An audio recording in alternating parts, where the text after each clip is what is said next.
Hello everyone, मेरे इस YouTube channel में आपका बहुत बहुत स्वागत है। जैसा कि आप जानते हैं, कोई भी नया नोटिफिकेशन आता है मैं आपके सामने तुरंत लाने का प्रयास करता हूं।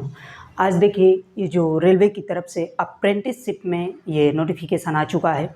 जो कैंडिडेट्स अप्रेंटिसशिप करना चाहते हैं तो उनके लिए बहुत अच्छा मौका आने वाला है, क्योंकि इसकी अप्लाई डेट भी शुरू हो चुकी है। देखिए, अप्रेंटिसशिप होता क्या है, इसका लाभ क्या है। बहुत से कैंडिडेट पूछते हैं कि इससे लाभ क्या होगा अप्रेंटिसशिप करने का। तो देखो, ये जो अप्रेंटिसशिप होता है, ये बेसिकली आपको एक रूप से ट्रेनिंग दी जाती है। जैसे आप कई ट्रेड्स होते हैं, आईआईटी होते हैं, नॉन आईआईटी वाले होते हैं, तो इसमें आपको ट्रेनिंग एज आपको करवाया जाता है 2 साल के लिए। 2 साल है, किसी में 3 साल भी है। तो जैसे मान लीजिए आपको अप्रेंटिसशिप में बुलाया जाएगा और 2-3 साल ट्रेनिंग के बाद आपको वहाँ से सर्टिफिकेट देकर भेज दिया जाता है। फिर जब वैकेंसी आती है तो आपको वही जो अप्रेंटिसशिप होता है आपको लगाना पड़ता है। तो आपके लिए रिलैक्सेशन होता है। रिलैक्सेशन का मतलब, जैसे मान लीजिए कोई अप्रेंटिसशिप नहीं किया है, यदि उसका सिलेक्शन 100 में 75 नंबर पे हो रहा है तो आपको मैं बता दूं कि लगभग 40 या 50 नंबर पे आपका सिलेक्शन होगा। इतना ज़्यादा आपको आरक्षण मिल जाता है। ठीक है, तो ये अप्रेंटिसशिप बहुत अच्छी होती है। जो कैंडिडेट इसमें करना चाहते हैं उनके लिए बहुत अच्छा मौका है। ठीक है, तो चलिए इसके बारे में जानते हैं, इसको कब से अप्लाई डेट है और इसमें आप कैसे सिलेक्शन आपका हो सकता है, सब कुछ जानेंगे। और उसमें डॉक्यूमेंट क्या क्या लगने वाला है। यदि इस चैनल में फर्स्ट टाइम है तो चैनल को सब्सक्राइब करना, साथ में बेल आइकन को भी ऑन कर देना, ताकि आप तक कोई भी नया नोटिफिकेशन आता है तो पहुँच सके। ठीक है, चलिए बात करते हैं। तो देखिए, रेलवे ICF चेन्नई अप्रेंटिसशिप 2024 के नोटिफिकेशन है। इसमें मैं आपको बता दूं कि इंटीग्रल कोच फैक्ट्री जो होती हैं, मतलब ये कहें कि जो जहाँ पे आपको कोच बनते हैं, बोगी या कोच जो आपके ट्रेन में होते हैं, वहीं पे फैक्ट्री के द्वारा अप्रेंटिसशिप निकाली गई है।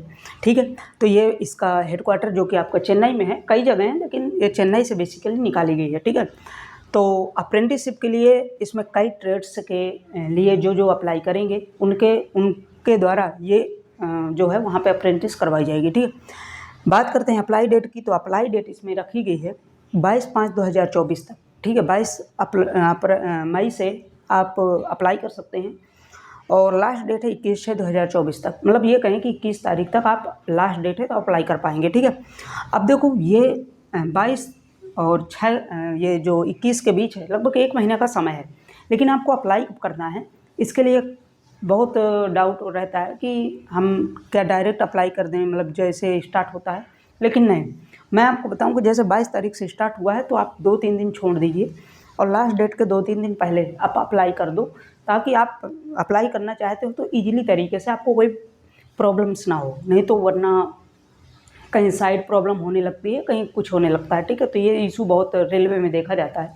ठीक है, अब देखो, इसमें अप्लाई तो है, मतलब ये कहें कि जो है 22 और 21 के बीच में अप्लाई डेट तो है, लेकिन हमें जैसे अपडेट कुछ मालूम पड़ता है। जैसे मान लीजिए 22 तारीख है और 22 तारीख से स्टार्ट हो गई, यदि कुछ साइड में अपडेट देना होता है कोई साइडों में, तो आपको 2-3 दिन बाद अप्लाई करिए, ताकि आपके पास अपडेट कोई आती है तो पहुँच जाती है। ठीक है, फीस की बात करते हैं तो फीस जनरल OBC EWS की 100 रुपये रखी गई है। SC ST के लिए 0 रुपये है और फीमेल के लिए, कोई भी फीमेल हैं जो भी हमारी सिस्टर्स हैं उनके लिए 0 रुपये है।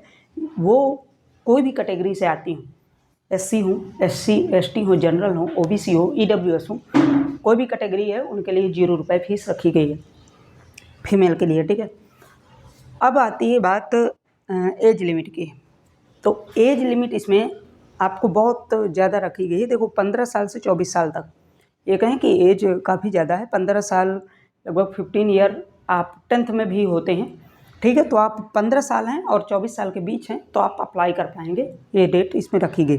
अब एलिजिबिलिटी की बात करें, और साथ में इसमें एज लिमिट में रिलैक्सेशन भी है। ठीक है, ये याद रखेंगे, रिलैक्सेशन भी इसमें इंक्लूड है। आपके जो हमारे कॉन्स्टिट्यूशन में हमारा जो रिलैक्सेशन का प्रावधान है वो इसमें दिया गया है। ठीक है, OBC का 3 साल और OBC का 3 साल, जनरल और के लिए कोई प्रावधान होता ही नहीं।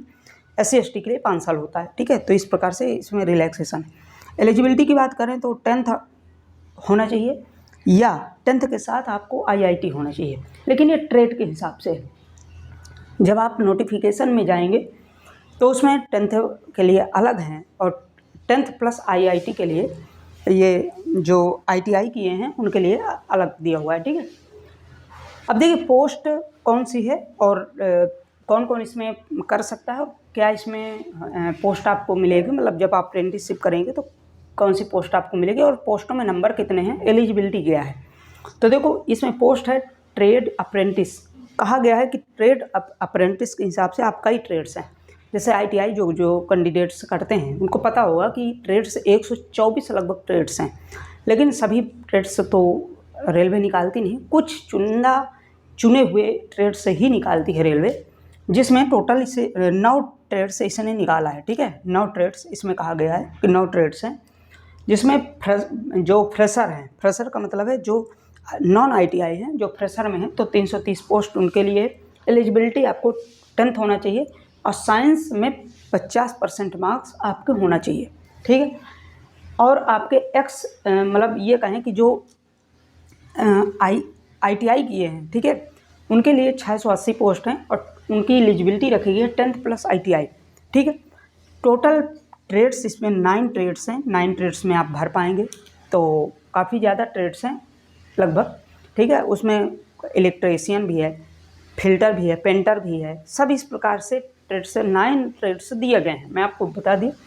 अब देखो सबसे बड़ी बात आती है कि ये तो हमको मालूम हो गया कि हम सभी में लगभग एलिजिबल हैं, डेट ऑफ बर्थ हमारी भी है और हमारा 10th भी है और हम मार्क्स भी अडॉप्ट किए हैं 50%। लेकिन सिलेक्शन प्रोसेस कैसे होगा, सिलेक्शन प्रोसेस की जब बात आती है तो सिलेक्शन प्रोसेस में आपको बता दूं कि अभी जो नोटिफिकेशन में कहा गया है मेरिट बेस पे होगा। मेरिट बेस पे जो आप 10th में मार्क अडॉप्ट किए होंगे उसके बेस पे आपका सिलेक्शन होगा, मेरिट बनेगी, या जो 10th और ITI किए होंगे उनके लिए 10th और ITI मिलाकर मेरिट तैयार की जाएगी, इसके बेस पे आपका सिलेक्शन होगा, ठीक है। तो आप यदि ITI हैं और 10th भी हैं तो आप भर सकते हैं। मात्र 100 रुपये है जनरल OBC EWS के बॉयज़ के लिए, फीमेल के लिए कोई फीस नहीं रखी गई। तो इस प्रकार से आप भरेंगे और साथ में इसमें कोई भी अगर पॉइंट में आपको डाउट लगता है तो आप कमेंट सेक्शन में बताइएगा। बाकी सही से अगर इसमें कोई भी अपडेट आता है तो मैं आप तक तुरंत पहुंचाने का प्रयास करूंगा, ठीक है।